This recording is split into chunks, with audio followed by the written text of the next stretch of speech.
je voyais les magistrats de la 17e sourire à votre dernière phrase, puisque finalement c'est vous qui donnez le là, ce que je comprends. Mais c'est pas une mauvaise chose. Alors pour terminer cette première table ronde d'introduction, on va aller encore plus largement, puisqu'on va avoir un petit panorama de droit comparé que Agnès Calamard va nous faire. Elle nous vient de l'Université de Columbia à New York, mais elle est parfaitement francophone, c'est une bonne chose. Bonjour. Oui, donc je viens de l'Université de Columbia. Je dirige là-bas un laboratoire de recherche sur le développement des normes juridiques sur la liberté d'expression, d'information et des médias. Nous abordons ce sujet-là en étudiant la jurisprudence et en particulier en comparant les arrêts, les décisions au niveau global pour essayer d'en retirer les aspects communs. En général, la jurisprudence comparée cherche à mettre en avant les différences. Nous, on fait le contraire. On essaye de rechercher ce que nous avons en commun afin de mettre en valeur ce que nous appelons les normes globales, les normes que les juridictions de par le monde ont en commun, par rapport en tout cas à l'information, la communication et les médias. Je vous inviterai à regarder notre site de recherche. Nous avons analysé environ 700 décisions, arrêts de par le monde. C'est gratuit d'ailleurs. Et allez sur le site. Je peux vous donner l'adresse plus tard. Donc, ce que je vais vous proposer, c'est une analyse, un survol de la jurisprudence de 4 ou 5 juridictions, la Cour interaméricaine, les États-Unis, l'Afrique du Sud, l'Inde. Et bon, je m'arrêterai là. Peut-être si j'ai le temps, j'irai un peu sur l'aspect du Comité des droits de l'homme. Et je vais reprendre certains thèmes que vous avez déjà probablement déjà entendus. Et de toute façon, je vais commencer en vous lisant un paragraphe d'une décision de la Cour suprême d'Afrique du Sud qui décrit la notion d'intérêt public comme un bout de ficelle fatigué, élastique, qui est impossible de mesurer ou de peser. Le concept change à l'aube de chaque nouvelle journée, transformé par les faits de chaque cas.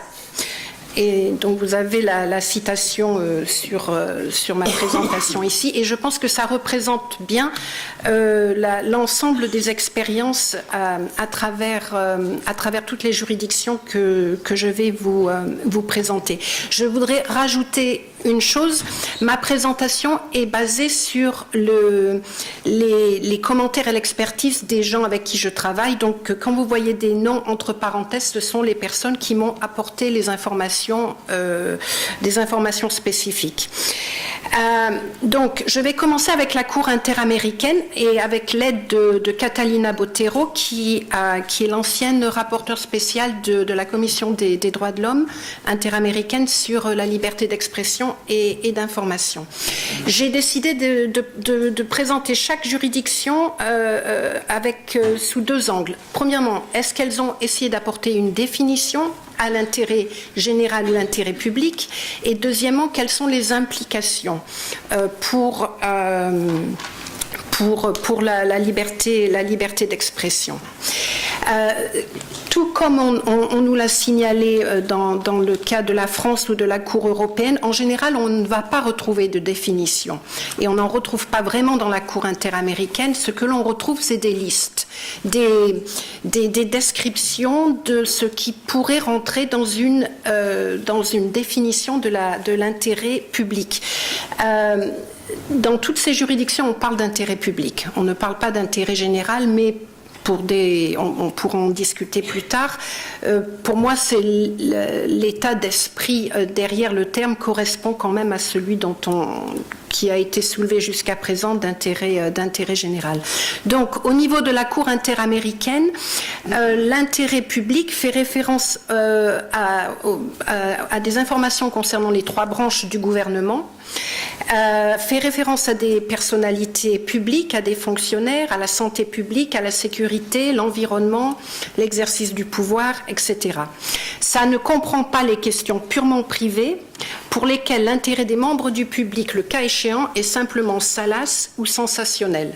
C'est mes traductions, hein, donc je vais vous demander votre indulgence.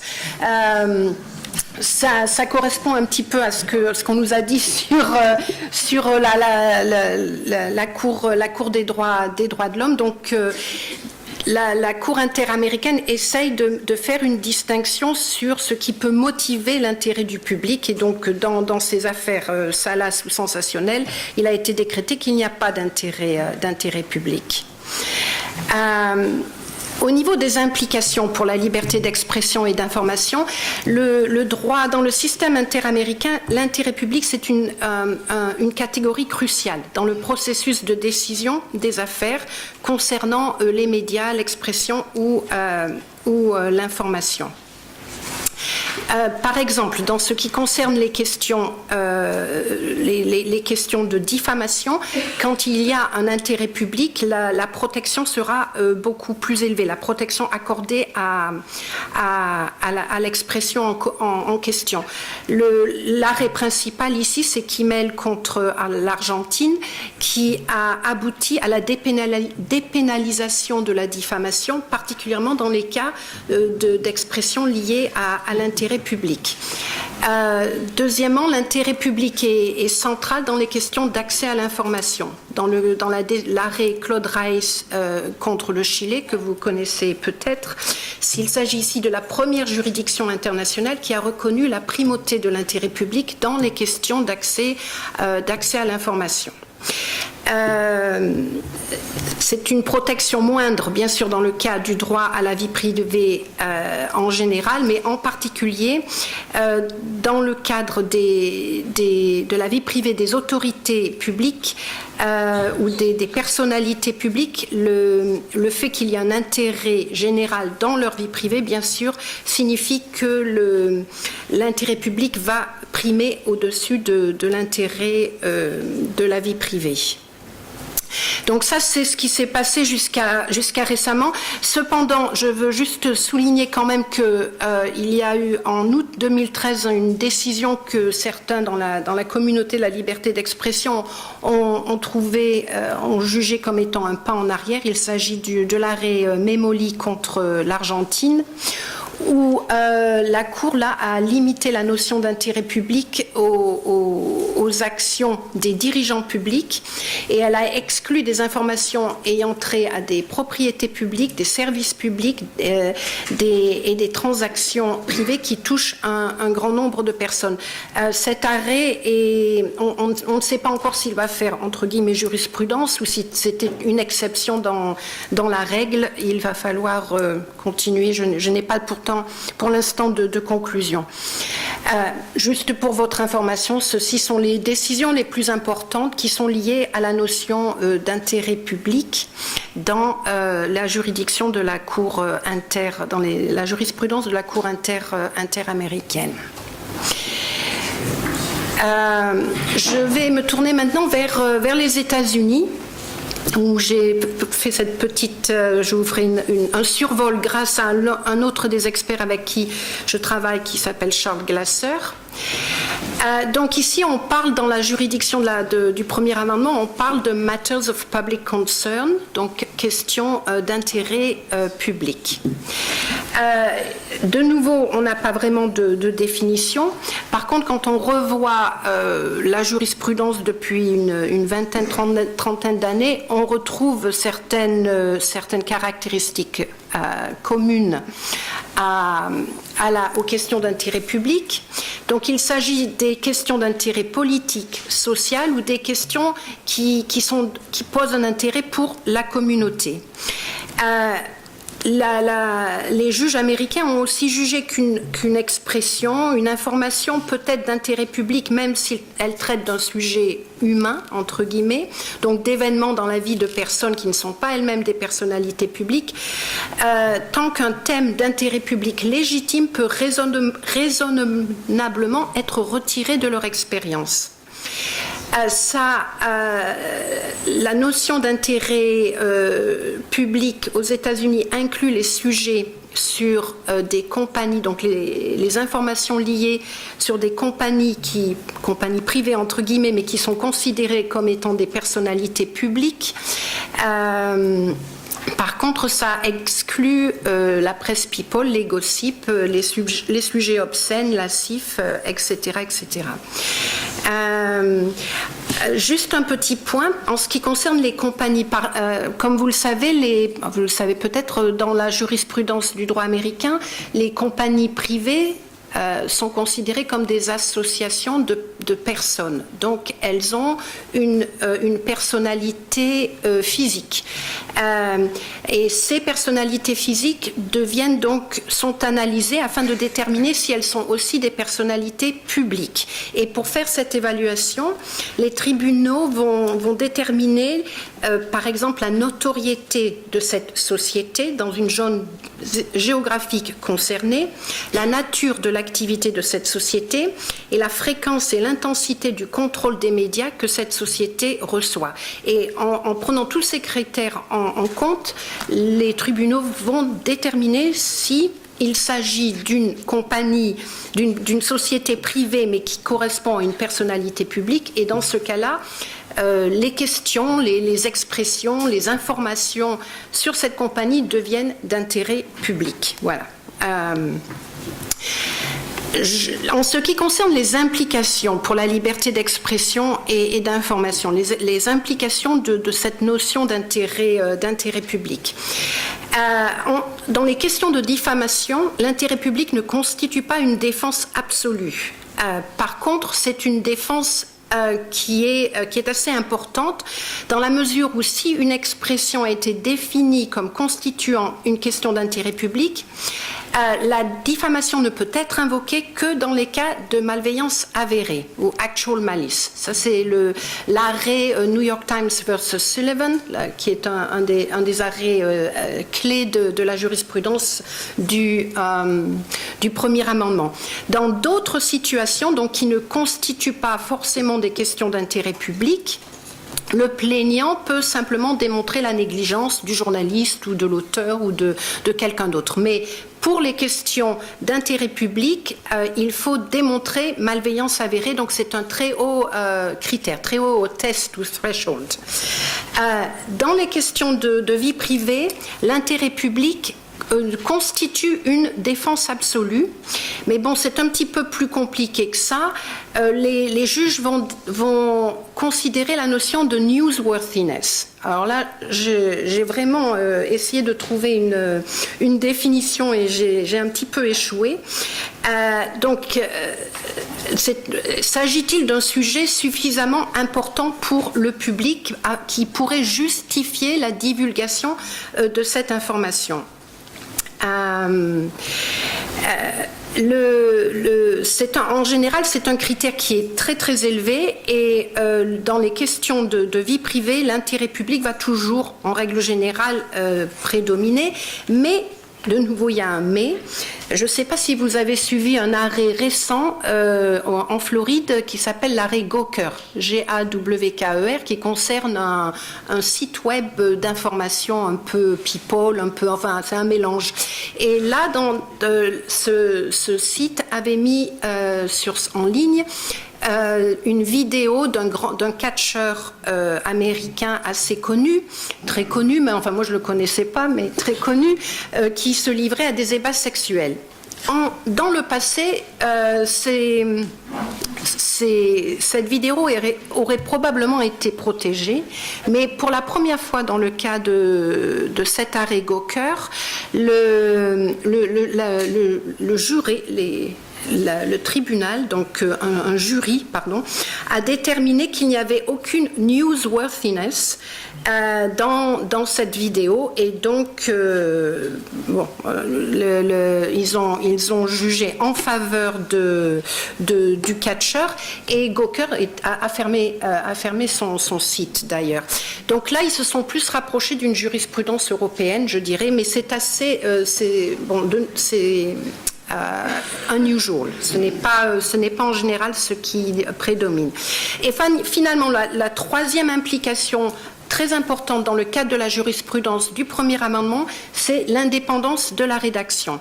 Donc les tribunaux ne chercheront pas à critiquer les décisions éditoriales de ce que constituent les questions d'intérêt général. Ils s'en remettront à la rédaction afin de déterminer si les segments d'un article ou l'ensemble de l'article sont raisonnablement liés à des questions justifiant l'exposition publique. Donc c'est un critère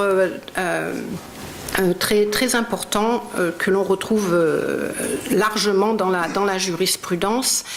Voilà, il y a quelques tests que l'on peut identifier pour déterminer si un contenu est d'intérêt public. C'est un test, donc les questions sont liées au sujet. S'agit-il d'une personnalité publique? Si la personnalité privée, s'agit-il d'un sujet d'intérêt général? Et ça, pour le déterminer, les tribunaux vont examiner le contenu, la forme et le contexte, une vue et une analyse d'ensemble. Le contenu ne peut être des mots désincarnés ou des bouts de phrases. Donc je me demande en fait votre approche ciblée, si elle marcherait très bien dans la jurisprudence du premier amendement, mais bon. Voilà, là je vous donne quelques décisions clés liées à la jurisprudence des États-Unis. Je vais me tourner maintenant vers l'Afrique du Sud, avec grâce à l'aide de mon collègue Dario Milo, qui est avocat à Johannesburg. Donc ici, de nouveau, dans la jurisprudence de l'Afrique du Sud, l'intérêt public n'est pas défini, et ce qui est mis en avant, c'est le fait, comme on l'a soulevé plus tôt, que l'analyse va être très factuelle, fact-spécifique. Et si on cherche à mettre en avant, si on recherche une définition, on tombe plutôt sur une liste d'informations qui constituent un intérêt public plutôt qu'une définition. Donc la façon dont se conduit un politicien ou une autorité publique, une conduite illégale, un abus de pouvoir, les activités illégales par une personne privée, des autorités publiques qui ont menti au public, misled, j'étais pas trop sûre le fonctionnement général du gouvernement, des informations qui ont un impact sur la santé publique et la sécurité, des informations qui contribuent à un débat public ou sur des questions que le public considère comme importantes. La jurisprudence de l'Afrique du Sud a mis beaucoup l'accent sur la question de la personnalité publique dans le cadre de son analyse de l'intérêt public. Et ils ont défini un petit peu plus en détail ce que constitue une personnalité publique, en déterminant que lorsque le mode de vie d'une personne est orienté vers la recherche de la publicité, cette personne a dans une certaine mesure renoncé à son droit à la vie privée, par exemple, ou dans les cas de diffamation, ceci est aussi mis en œuvre. La jurisprudence en Afrique du Sud a tenté à élargir la notion de personnalité publique, de façon très très importante d'ailleurs. Je vois que le temps passe, donc très rapidement. Les implications pour la liberté d'expression et d'information des notions d'intérêt public en Afrique du Sud. L'intérêt public constitue bien sûr une défense dans les questions de diffamation, tout en même temps que la preuve de la véracité des faits et le caractère raisonnable de la publication. C'est un élément très important de défense dans le cadre d'une question de vie privée. Même dans des circonstances où les médias ont obtenu l'information illégalement, dans la mesure où il y a intérêt public à mettre en avant certains faits liés à la vie privée, la liberté d'expression sera protégée. Dans ce qui concerne l'accès à l'information, il y a primauté de l'intérêt public dans les décisions. Et dans tous les cas, ce sera une approche factuelle et au cas par cas. De nouveau, quelques définitions. Je vais juste terminer avec l'Inde, vraiment très rapidement, parce qu'en fait, ça m'a... Ce que vous avez signalé plus tôt sur l'intérêt général et les intérêts particuliers de l'article 10 m'a rappelé un petit peu ce qui se passe en Inde. Pour moi, l'Inde, c'est une approche un peu schizophrène